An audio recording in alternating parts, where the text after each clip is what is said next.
আসসালামু আলাইকুম ওয়া রাহমাতুল্লাহি ওয়া ওয়ালাইকুম আসসালাম ওয়া রাহমাতুল্লাহি ওয়া বারাকাতুহু।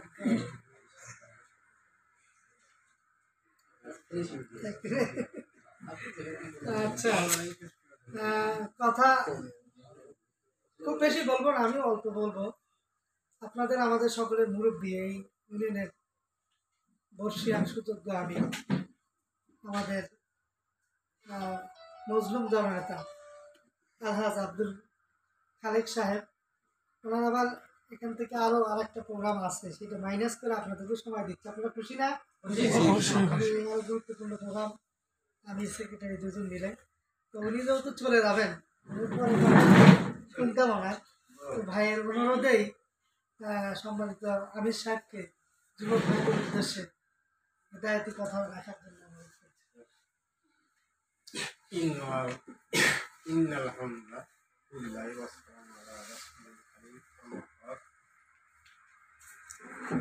আজকে যুব সমাজের এই সেট আপ বৈঠকে সম্মানিত শেরপুর উপজেলা যুব বিভাগের সভাপতি কর্মপরিষদ সদস্য আমার প্রিয় ভাই আমিনুল ইসলাম ও যুব বিভাগের খালপুর ইউনিয়নের কেয়ারটেকার জনাব আব্দুল আজিজ সাহেব, আরও খালপুর জামাতের সম্মানিত সেক্রেটারি হাফিজগঞ্জ সরোয়ার, খালপুর ইউনিয়ন জামাতের বাইতুল মাল সম্পাদক জনাব মাস্টার মনির হোসেন ও খানপুর ইউনিয়ন জামাতের কলমা পরিষদের সভাপতি এবং আমার সামনে উপবিষ্ট নেতা কর্মী, এরা সবাইকে আমার সংগ্রামী সালাম, আসসালামু আলাইকুম। ওয়ালাইকুম আসসালাম ওয়া রাহমাতুল্লাহ। আমি বেশি কথা বলবো, সামান্য কথার মধ্যে শেষ করব। যে কথাটা আমি বলতে চাচ্ছি, আমাদের কিন্তু মুসলমানদের হিন্দুরা কিন্তু আর জন্মে বিশ্বাসী, তাই না? দেখেন, আলাপ করে দেখেন যে ভালো কাজ করলে ভালো ভালো আছে, এরা পুনর্জন্মে বিশ্বাসী। আর মুসলমানদের কিন্তু এই সুযোগ আল্লাহ ভাগ চায় না। তাহলে কোনটা সঠিক হবে? মুসলমানদের, তাই না? আমরা আলমে আবহাওয়ায় যখন সমস্ত রূপ, ছোট বড় ধনী গরিব ইহুদি বৌদ্ধ খ্রিস্টান সমস্ত জাতির রুহু এক জায়গায় ছিলাম না? সেই দিনতে আল্লাহ একটা প্রশ্ন করছিল, তাই না? আলাস তো রব্বুকুম, আচ্ছা তোমাদের পালন কর্তা সৃষ্টিকর্তা কে? আমরা কি বলছিলাম না? এটা কথা কি আমার মনে আছে? আমরা কয়া পাবো না রুহুর জগতের। আমরা বলছিলাম কালু একমাত্র প্রভু, প্রতিপালক, সৃষ্টিকর্তা, বিধানদাতা, যত সমস্ত কিছু, সমস্ত সার্বভৌমত্বের মালিক তুমি একা, তাই নাকি? ওখানে স্বীকার করে আসছে। তারপরে কি আমরা দুনিয়াতে আছে, আলমের দুনিয়া, আলম অর্থাৎ দুনিয়াকে বলা হয়, তাই না? এরপর আলমে বরজগতে কবরের জীবন, এরপর আলমে আখেরা, আখেরাতের জীবন, তাই নাকি? দুনিয়ার জীবনে আমরা ওই যে ওয়াদা করে সেই ওয়াদাটা কি আমরা রাখবো না? জি, হ্যাঁ, রাখবো ইনশাআল্লাহ। আমরা অবশ্যই রাখবো যে তুমি আমাদের প্রভু, তুমি একমাত্র আমাদের বিধানদাতা, তুমি আমার রিজিকদাতা, তুমি আমার সৃষ্টিকর্তা, তুমি আমার ভালো মন্দের সমস্ত ক্ষমতা উৎসে একমাত্র আল্লাহ। বাংলাদেশের বহুতল আছে, একদল আছে সমস্ত ক্ষমতার উৎস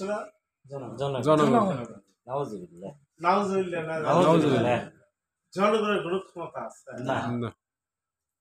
না? ভালো মন্দর ক্ষমতা একমাত্র আল্লাহ ছাড়া কারো আছে না। জনগণ কি করতে পারে? 15.5 বৎসর আমিনুল ভাই সহ আমরা ঘুরা ঘুরা যুবক আমাদের সাথে ছিল, এত আন্দোলন করে এই গভর্নমেন্টের চেয়ারে কি একটু নড়াবে পারছিলাম না। আল্লাহ পাক যখন যুবকদের মধ্যে মদত দিয়ে দিল, সাহায্য দিল, ওই মাত্রই 5 জুলাই থেকে স্টার্ট হলো, 5ই আগস্ট ইনশাল্লাহ কাইতে হলো। এমন কাইতে হলো বাংলাদেশের ইতিহাসে, খেয়াল করে দেখেন, বাংলাদেশের ইতিহাসে কোন গভর্নমেন্ট মারা গেছে, গুলি খেয়ে মারা গেছে, যেমন জিয়া রহমান মারা গেছে, শেখ মুজিবুর রহমান মারা গেছে, এরকম অনেকেই গেছে।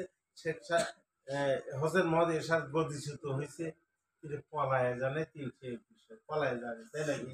জি এটা একটা এত বড় ঘৃণিত কাজ, পৃথিবীর মধ্যে সবচাইতে ঘৃণিত কাজ হয়েছে আমার বাংলাদেশ।